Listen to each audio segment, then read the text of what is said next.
Too Close to Home, written by Susan Lewis, read by Karen Cass. The moral right of the author has been asserted. Chapter 1. Nothing was happening.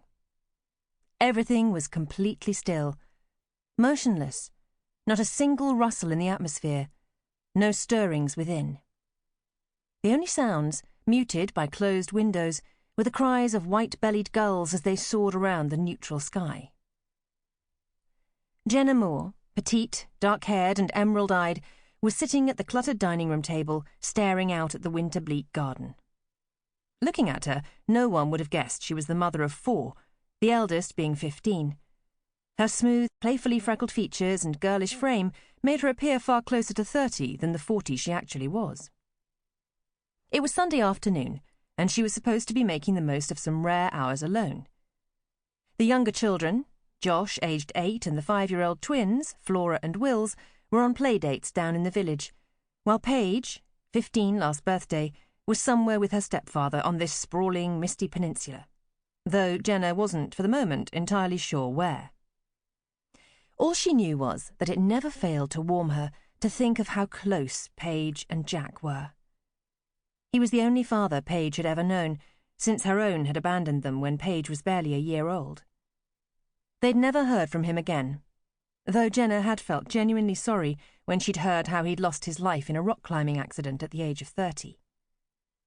By then, Paige was 7 years old, and Jenna was married to Jack, who'd accompanied them to the funeral and had sat with Paige for a long time after, explaining how losing her real father wasn't going to make any difference to them. "So, you're my real daddy, really?" Paige had insisted. "That's right. I'll always be here for you, and no one will ever be prouder of you than me." "But why didn't my other daddy live with us?" "Well, he did for a while, when you were a tiny baby, but he wasn't really ready to be a daddy. He wanted to do other things." "You don't want to do other things, do you?"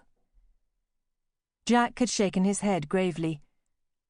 "All I want to do is be your daddy and Mummy's husband, and maybe a daddy to a brother or sister for you, too. Would you like that?" Paige had nodded eagerly, which had twisted Jenna's heart with longing.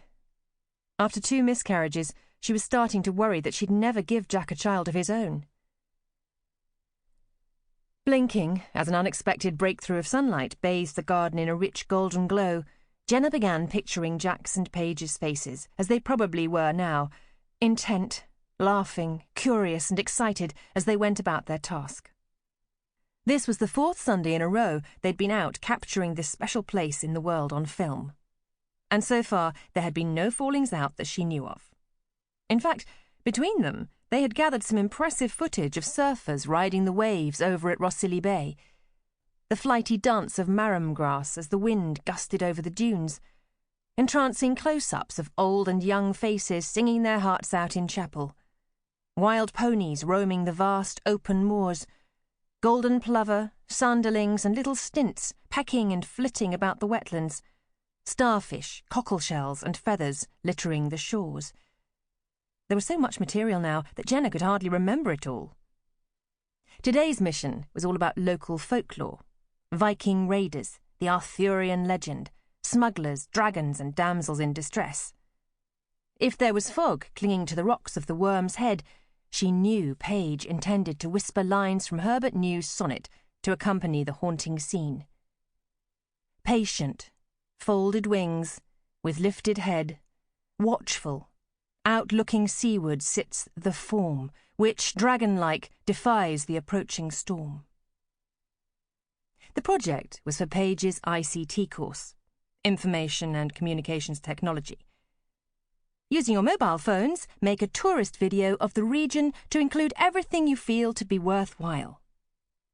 Jack was a big one for projects, sometimes seizing them as if they were his own, until Paige, or whichever child he was supposed to be assisting, patiently, or occasionally hotly, reminded him that they were in charge.